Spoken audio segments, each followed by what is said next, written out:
What's up, everyone? This is Keir Neubauer coming to you from the Sunshine State.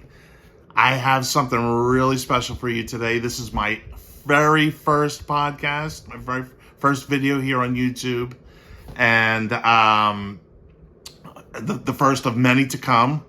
And what we're going to do here is we're going to talk about pop culture. We're going to talk about toys. We're going to talk about cereal boxes and other childhood memories from the, from my era, which is the 70s, but we're going to touch on the baby boom era, 50s, 60s, 70s. Maybe we'll even get into the 80s a little bit. And a little bit about me first. I've been involved in the antiques and collectibles business for the last 37 plus years, with an emphasis on vintage toys and other paraphernalia from the eras that I just mentioned. And I also have a passion for mid-century modern furniture and decorative objects. But once again, the focus here is going to be on, childhood memories and that sort of thing. So hopefully really enjoyable for you. So if you like what you see here, feel free to comment as much as you want and hit that like button or subscribe button so you can receive all my videos when I make them, and hopefully I'm going to make quite a few. And we're gonna have a lot of exciting content. There's going to be interviews. There's going to be sort of a show and tell format. It's a little informal. It's not going to be, it's not going to adhere to a very strict format. I think you guys out there, anybody who's into, even has the slightest interest in collectibles, is really going to enjoy this, because it's totally unscripted, totally off the cuff. And like I said, I'm pretty well networked. I know a lot of people. We're going to have cool interviews. Maybe some people that would surprise you. So, stay tuned for that. But today, what I have on offer for you is something that really I enjoyed doing, which was I went with my wife on a road trip. And we went to visit a good friend of mine who happens to be a cereal box collector. We had a lot of stops along the way, which were pretty cool.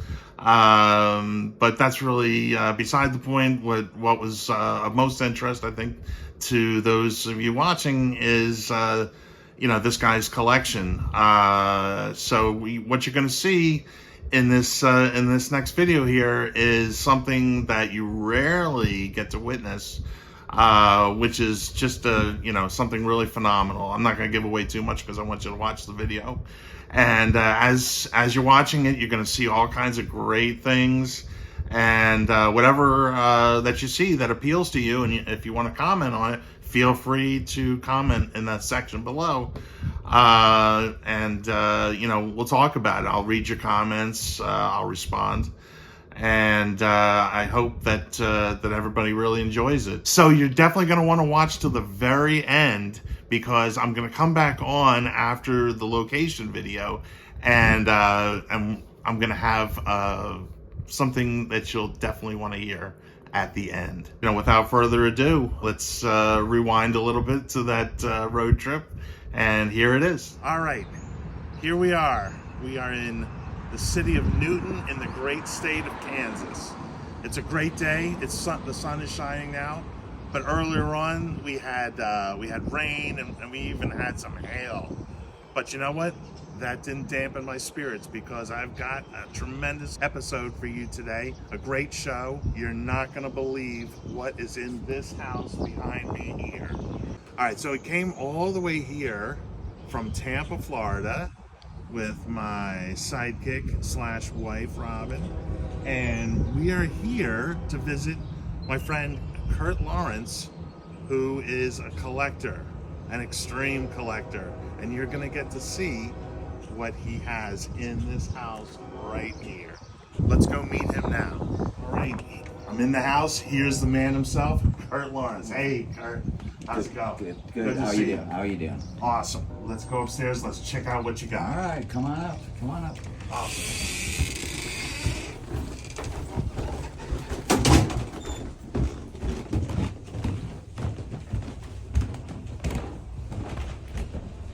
All right, so here we are upstairs in the man cave area.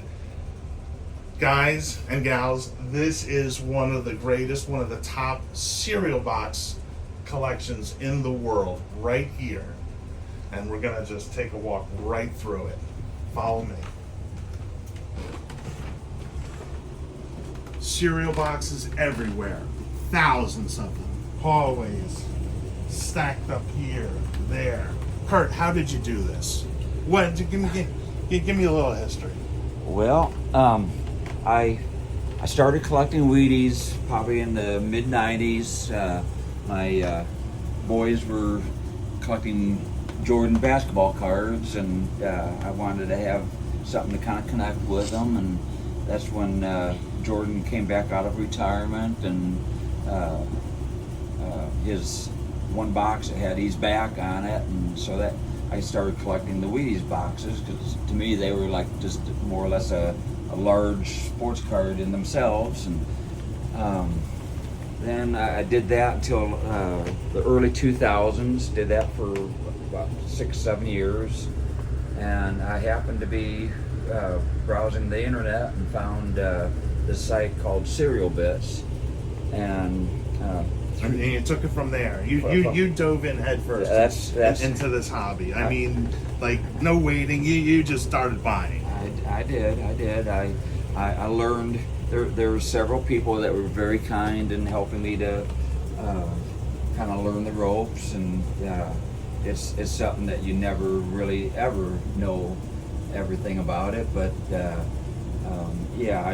I decided a lot of folks kind of collect specific like monsters boxes or whatever, and but they specialize. But you wanted to take a broad view of the whole cereal box market, and boy, did you! You just went with everything. You've got kids cereals. You've got more adult themed fare. You really have a little bit of something. You have cereal boxes that go back to the turn of the century, even in here. Like here, right here, we have a Mother's Oats box that appears to be probably from the 30s. And right next to it is a General Mills Cocoa Puffs box from about, I think that's about 1965, if I'm not mistaken, 64? Early 60s. Yeah, it's 60, maybe 63, 64. But anyway, you have a lot of boxes right through the 80s with Ghostbusters. I know you've got, why don't, let's go in here into this main room next here, where, like, basically, we just, like, walk sideways because you've got this place packed. This is unbelievable. Just take a look at this.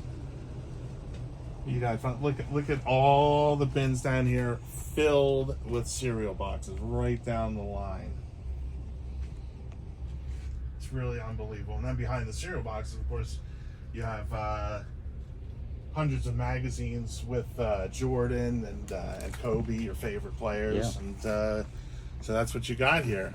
I collected a lot of the boxes eBay, but a lot of the folks were kind enough to share their collections, and I bought from individuals, but also I collected from straight off the shelf, and you bought new boxes. Right. You bought right off the shelf in the stores. You bought from these newfound collector friends of yours that you found online, which is a tremendous resource, because prior to the internet, we just had basically fanzines, magazines, Flake, and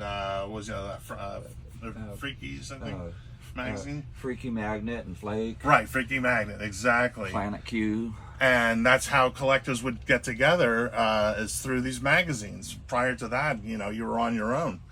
So what we have here in this aisle is just a sampling of tremendous, just great boxes from various eras. You can see right up here, sort of an evolution of tricks, pre-Rabbit. This, I believe, is a box from, I think that's 69 or so. Early 70s, yeah. They used that design into the early 70s. And then here's an 80s tricks box right here. So, you know, Trix was out for a long period of time, and you can see how the box evolved there. But you have, you've got Ralston boxes.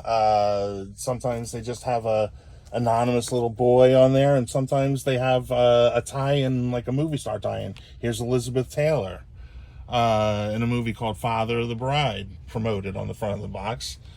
Another early Ralston, another one here from the TV show Space Patrol, which is a very desirable box to both space collectors and cereal collectors. Don't forget about Punch Crunch over here. Check that one out. Always a fan favorite. Wow, look at all these boxes.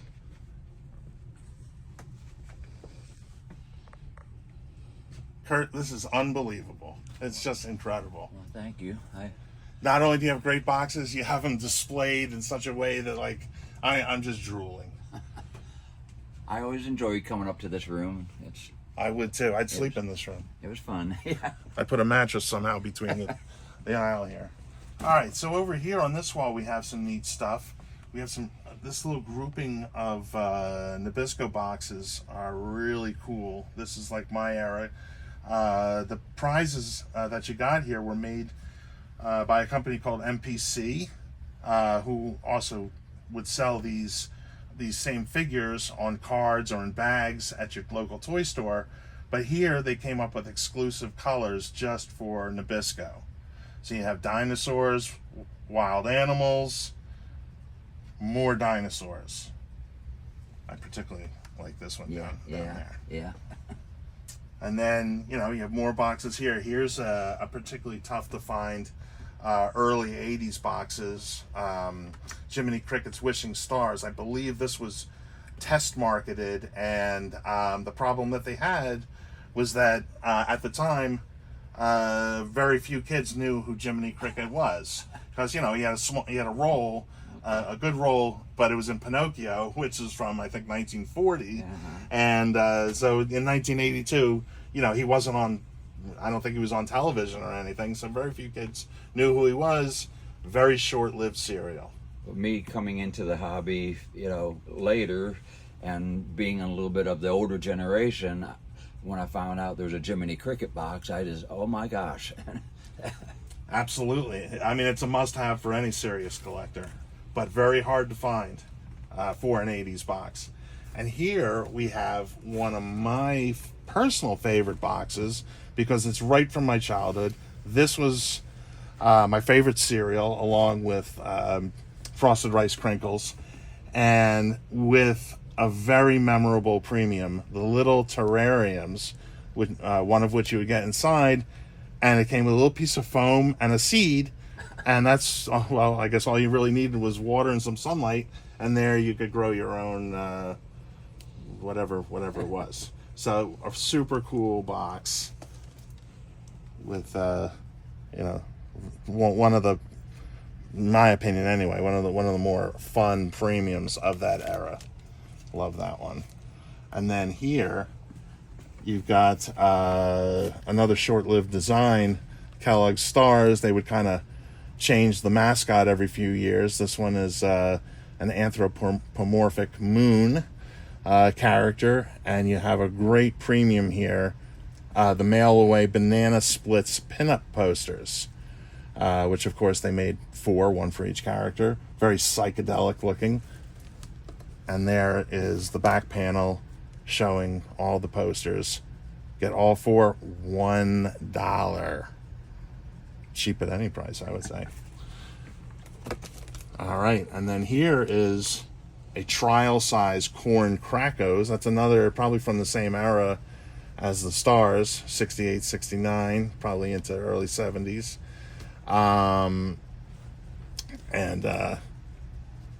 You know, it's a small size box because it's just a trial size, 3 ounces. Have no idea what the little funky bird's name was, but you know, I should know. Off the top of my head, I don't know. Yeah, I don't either. Yeah. But there he is, with a coupon on the back. Okay, so look, more boxes here. Flattened boxes. This tub here, I believe, has all still sealed cereal boxes in here. Here's new ice cream cones, Body Buddies, cornflakes and blueberries. Nice. Spider-Man, Nerds, a full box of Nerds, orange and cherry. The candy boxes themselves are very collectible as well, but so is this cereal box, particularly sealed. And there's more and more and more. And here's the turtles up here.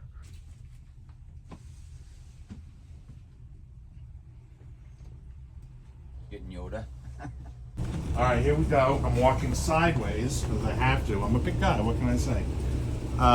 Down this aisle here, or down this hallway, and there's more cereal boxes just everywhere you look. Now up here,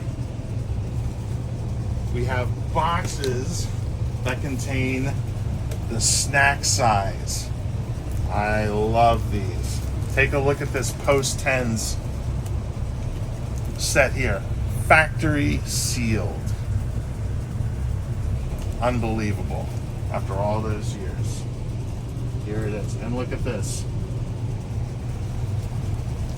Kellogg's Variety Pack.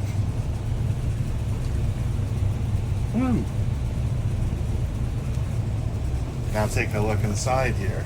Oh my goodness. Oh, look at this. Look at this. Another sealed treat pack with a parachuter premium. Awesome. And then, look at these. Whoa. I believe this is a UK box here. Frosties, as they call them. And then Ricicles. Those. Another Frosties. Applejack. Triple Snack is a particularly scarce one, but there's others that are pretty tough. Fruit Loops, a little tougher. Clown boxes. You got the Whippersnapper here. Some nice Hanna-Barbera characters, along with Sugar Pops Pete, Tony, and some generic Raisin Bran. All right, here is another box. Unbelievable. Some of these are still full. Maybe most of them are still full. I'm not even sure. A number of them. Cornfetti. There's my Frosted Rice Crinkles. You have the evolution of Sugar Bear here on the front of Sugar Crisp. From there to that one, to that style. That one's in there somewhere. There's an early one. Free sample box down there in the corner. And there's another early 60s, late 50s one right there. Just unbelievable. There's Lovable Truly on the front of Alphabets. And then they moved to the Alphabets Kids. And then they moved to the 2 Alphabets Kids. So there's the evolution of that. Oh, and there's an earlier Alphabets right there. And let me also not forget this King Vitamin sample box here. That's a toughie. And yet, here we have even more. Oh my God. You got, you can see what's here. There's an early, what they call the Sock Rabbit version of Trix. There's a new Lucky Charms. That's pre-Lucky the Leprechaun. But there he is up there in a later box. The Count Chocula, that's a very tough sample size box or snack size box. You have an assortment of early Wheaties here. Late 70s Golden Grams, an early Sugar Jets box with the Sugar Jets kids, and then an assortment of Ralstons here. Some nice early Kicks. There's what appears to be an early 70s Cheerios. And here's a UK box here. Rice Flakes. Not very politically correct, though. And now, in this tray here, we've got an assortment of early Kellogg's. Really cool. You got Yogi, you got Big Otis, and then you got Andy Devine as Jingles. on the cover of Sugar Pops. Katie the Kangaroo, that's a great one. An assortment of early Tony the Tigers. I think that was his first look right there. Smaxy the Seal. And now look down here. Ooh, baby. All right. Here we go. I think this is the last room. I think. You never know. But here we have yet again bins and bins of boxes. But I'm just gonna sort through this little stack right here. Let's see what we come up with. An early Tony box. Frosted Flakes. A gorgeous looking Katie the Kangaroo box. Whew. Here's a Canadian Fruit Loops. Some adult boxes. I think these are all corn soya, but interesting nonetheless. Cool stuff. Another early Tony box. Oh, this is neat. Now this is what's referred to as a wax wrap, because that's the way they packaged the cereal at that in that early 50s time period. You'd have a cardboard box with this wax overlay on it to promote or to keep the cereal fresh. And this particular wrap is really cool because it offers the little plastic spacemen, which I believe were made by a company called Lido. And here's the back, which was it was a tie-in with this Captain Video show. You got aliens and other robots. Really cool looking wrap here, very graphic and cool. There's some Cocoa Hoots, tough 70s box. Big Otis again. Oh, happy birthday, Yogi. That's a cool cornflakes box. You could send away for the comic. Now here's a great UK box. Spock on the cover of Sugar Smacks. Wow. Great crossover collectible. Appeals obviously to Trek collectors as much as it does to cereal guys and gals. Cool offer on the back for the Thunderbirds Lady Penelope's Fab 1 car. Probably the little dinky car. Very cool. Cocoa Krispies. Sugar Pops Pete. Puffa Rice with a great Monkeys tie-in here. Davy Jones.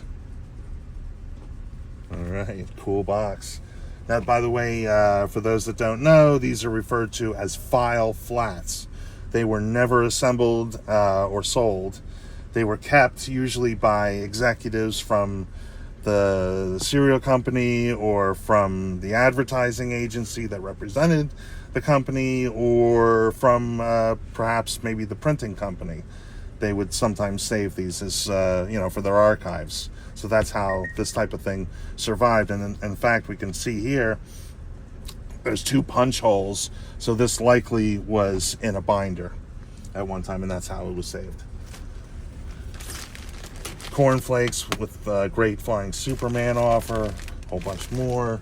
Crunchy Logs, that's a short-lived late 70s box. Now here's a box for you 90s folks. New Kids on the Block. This was, I believe, it wasn't even test marketed. I don't think it ever even went into production, but they did get as far as printing up the boxes. Maybe it was just a promotional type thing where you got the box somehow if you were involved with the group or whatnot. But there it is. I don't know much about it, but it's cool. Some early Pep boxes. Oh, look at this. The space-themed Pep boxes. Really great graphics on these. This one advertising Tom Corbett Space Cadet. And here's another great space-themed box. It's a kind of a very generic shredded wheat box, which if it didn't have this offer on it, it wouldn't have a lot of value to it. But this one does, because it offers those Lido spacemen like we saw advertised earlier. And look at the back there. Killer. Just cool. And there we go. And now we're just going to get an overview of some of the assembled boxes here. Some are assembled from flats, and some are yet to be assembled. Wait a minute. I just want to focus on something here. Under here, let's lift this up. What do we have here? Wow. Lucky Charms. This is a first box with Lucky the Leprechaun on it.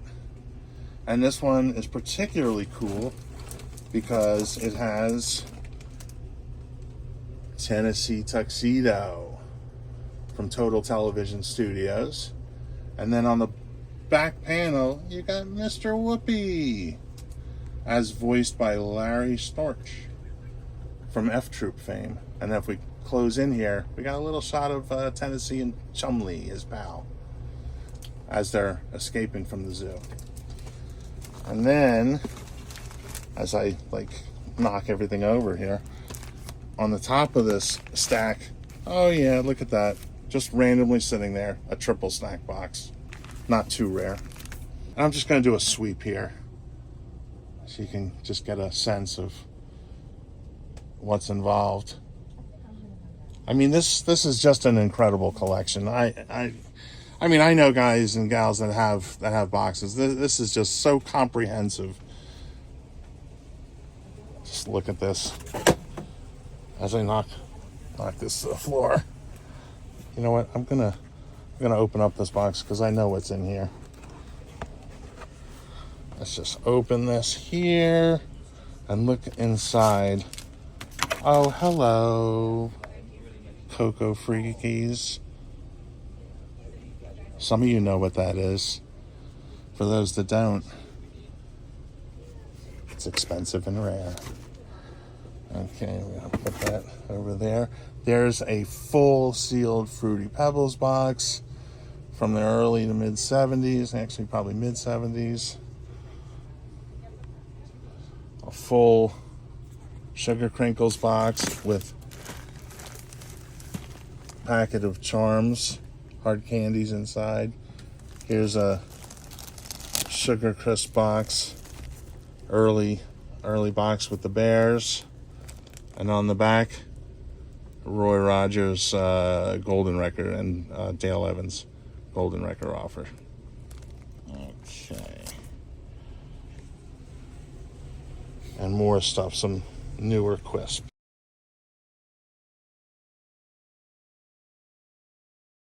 All right, so we're back in present day. I hope you enjoyed that little video there as much as I did taking it.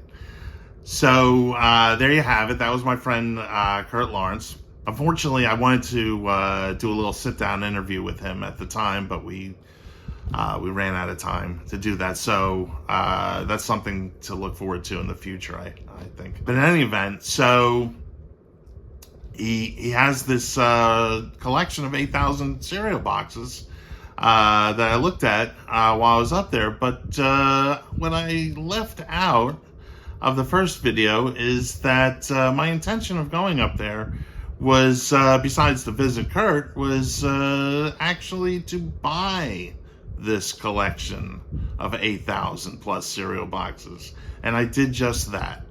So that's going to be, there's going to be a lot of boxes that I'm going to be offering up from this collection. There's also a lot of boxes I'm keeping for myself as well. But there's going to be just a tremendous selection that goes from, the earliest part of the 20th century right up to present day. Many, many, many rarities in there. Boxes that you seldom see available for sale anywhere at any price. So that's the big news. And, if you have any questions, feel free to, shoot me an email or DM, or, if you have my number, you can feel free to call me, for those that know me. And, we'll take it from there. But get ready for an onslaught of some of the best vintage cereal boxes that you have seen. Thank you for watching. Once again, feel free to post comments in the section below. And also to don't forget to smash that like button and subscribe. And we'll take it from there. Hopefully you guys will be sticking around for much more content yet to come. Thanks.